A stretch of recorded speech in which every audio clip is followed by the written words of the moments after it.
Hello, my dear friends, and a warm welcome to today's special talk, crafted especially for those of us embracing the beautiful journey of life after 60. I'm Dr. Emily Carter, a nutritionist with a passion for helping people feel their best at any age. I'm thrilled you're joining me today as we dive into a topic that can truly make a difference, foods to avoid after 60. Before we start, I'd love to invite you to join our community by subscribing to our channel. Whether you're listening on YouTube, Spotify, or wherever you get your podcasts. By subscribing, you'll get more tips like these, delivered straight to you, to help you live healthier and happier. Just hit that button. It's a small step that means a lot to us, and it keeps us connected. Now let's get to the heart of today's talk. This isn't about taking away your favorite foods or making you feel restricted. It's about empowering you to make choices that give you energy, keep your heart strong, and let you enjoy every moment. Whether that's playing with your grandkids, gardening, or just savoring a quiet morning coffee. After 60, our bodies change. Our metabolism slows, our digestion shifts, and our bones and heart need a little extra love. What we eat becomes one of the most powerful ways to care for ourselves. I'll never forget my patient, Susan, who's 66. She told me, "Emily, I just want to feel good enough to dance at my granddaughter's wedding." That's what this talk is about, helping you live your best life, whatever that means to you.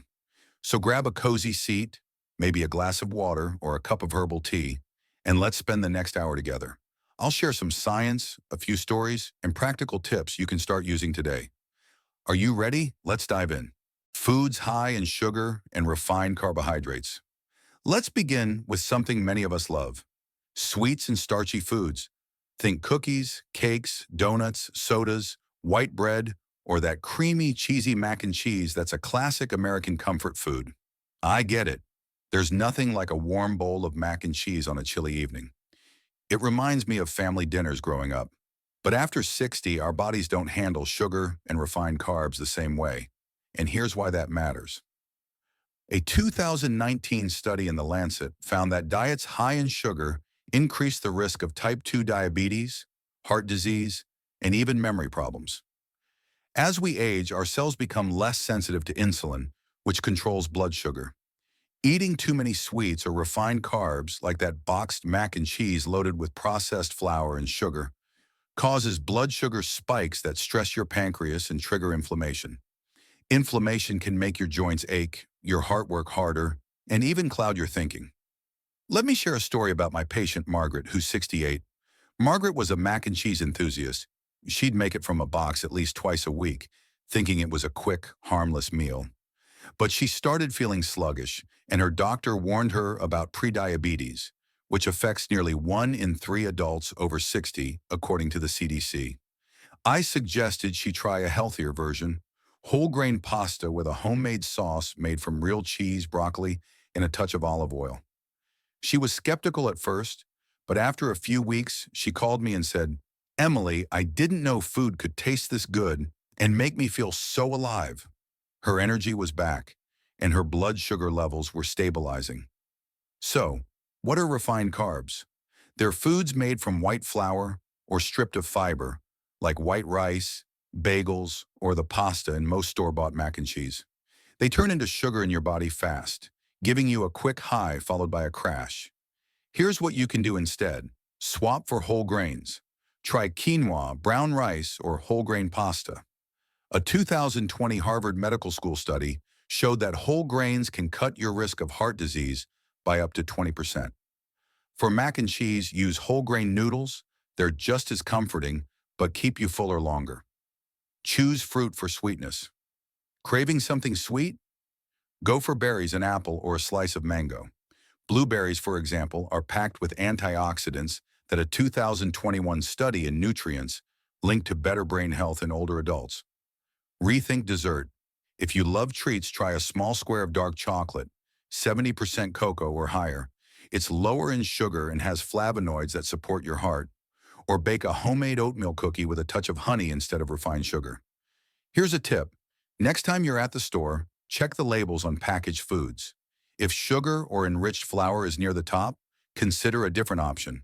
For example, pick up whole grain bread or frozen berries for smoothies instead of sugary snacks. Before we move on, let's take a quick moment. If you're enjoying these tips and want more ways to feel your best, I'd love for you to subscribe to our channel. It's free and it means you'll never miss a talk like this one. Just hit that subscribe button wherever you're listening.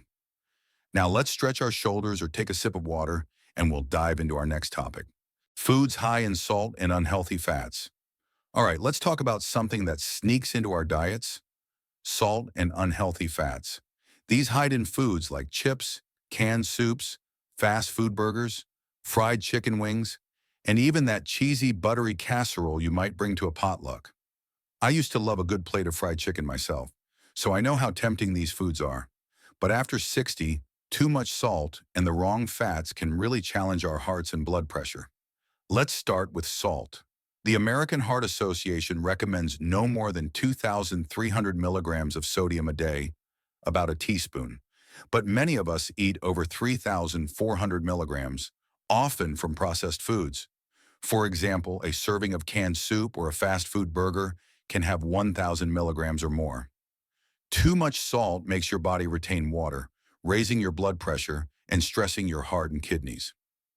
A 2021 study in Circulation found that high sodium intake increases the risk of heart failure by 60% in older adults. I recently worked with my neighbor Tom, who's 72. Tom loved his Friday night tradition, a bucket of fried chicken wings with extra salt. But he started noticing swollen ankles and felt winded just walking to his mailbox. His doctor explained that all that sodium was taxing his heart. We came up with a new plan: baked chicken wings seasoned with paprika, garlic, and a squeeze of lemon. Tom was amazed. He said, "Emily, these taste even better, and I'm not puffing after dinner anymore." Now let's talk fats. Trans fats and too much saturated fat, found in fried foods, margarine, fatty steaks, and even some creamy salad dressings, can clog your arteries and raise your cholesterol. A 2018 study in the New England Journal of Medicine showed that swapping trans fats for healthy fats, like those in olive oil, can lower heart disease risk by 30%. Here's how to make better choices. Flavor without salt. Skip the salt shaker and try herbs like rosemary, thyme, or cumin. For those chicken wings, a spice rub adds tons of flavor without sodium. If you're eating out, ask for low-sodium options. Most places are happy to help. Choose healthy fats. Use olive oil instead of butter for cooking, or snack on a handful of unsalted walnuts. Avocados are great too. Try them mashed on whole grain toast. Pick lean proteins. Instead of fried chicken or bacon, go for fish like salmon, rich in omega-3s.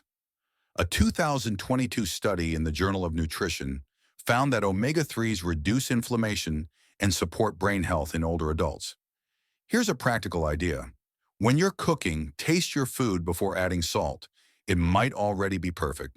And when buying canned or frozen foods, look for low sodium or no salt added labels. Your heart will feel the difference. Let's pause for a second. Roll your neck gently or take a deep breath. We've got one more topic to cover, and I'm excited to share it with you. Processed foods and alcoholic beverages. Now let's tackle two things that can creep into our habits: processed foods and alcohol. Processed foods include deli meats, packaged snacks, frozen pizzas, and even that creamy potato salad from the deli counter that's a staple at summer barbecues. Alcohol might mean a glass of wine with dinner or a beer during the game. These can feel like small indulgences, but after 60, they can affect us more than we realize. Why limit processed foods? They're often packed with sodium, sugar, and additives that disrupt your gut health. Your gut is like a command center. It influences your immune system, mood, and energy. A 2020 study in Nature Reviews Gastroenterology found that diets high in processed foods reduce gut bacteria diversity, which can weaken your defenses and make you feel sluggish. Take that deli potato salad. It's loaded with mayo, sodium, and sometimes sugar, turning a side dish into a health hurdle. Alcohol is another one to watch. Even one drink can dehydrate you, disrupt sleep, and interact with medications, which many of us take as we age. A 2019 study in The Lancet linked regular alcohol use to a higher risk of falls and cognitive decline in older adults. My friend Clara, who's 65, loved her nightly glass of Chardonnay. but she started waking up tired and couldn't concentrate during her book club meetings. When she switched to 1 glass a week, she told me, "Emily, it's like I got my brain back. I'm remembering everyone's names now." Here's what you can do. Choose whole foods.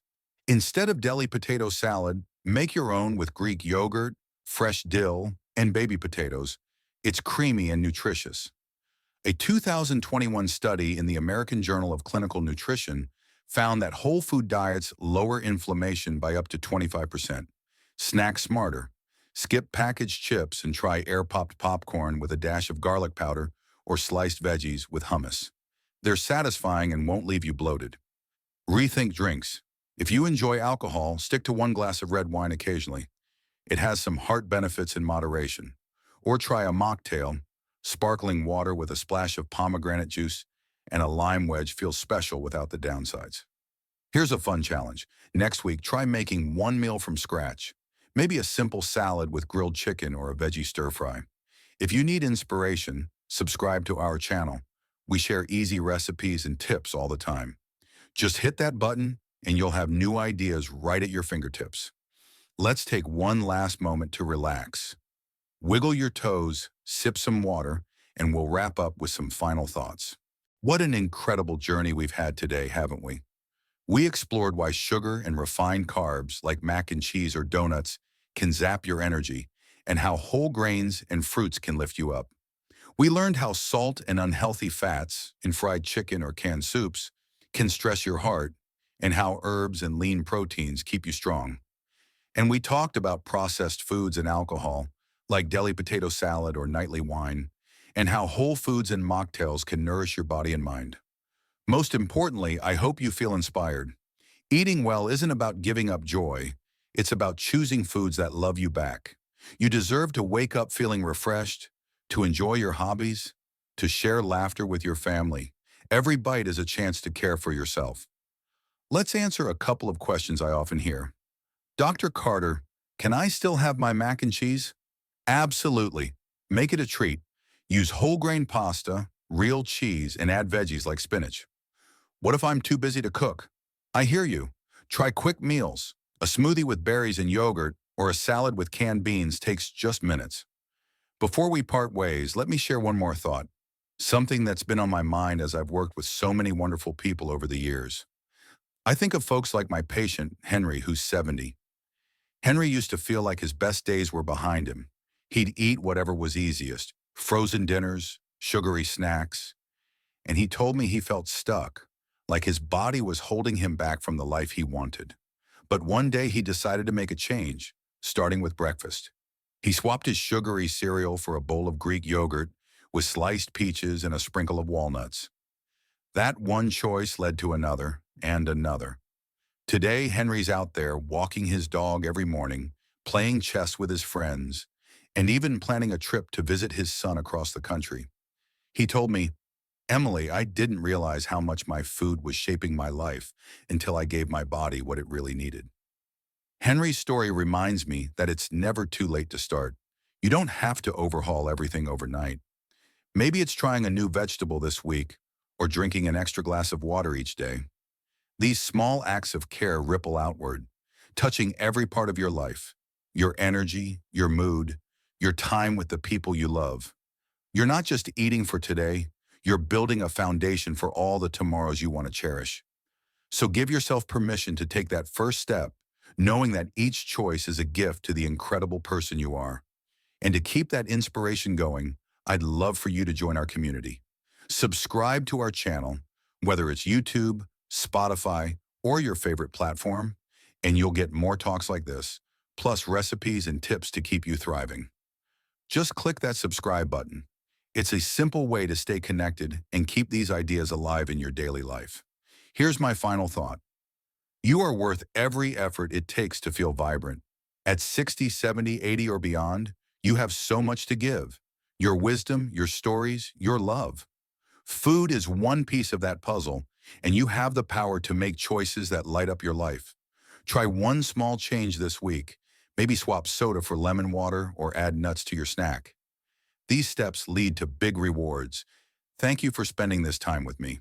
I'm cheering for you, and I know you've got this. Until next time, take care. You're one of a kind.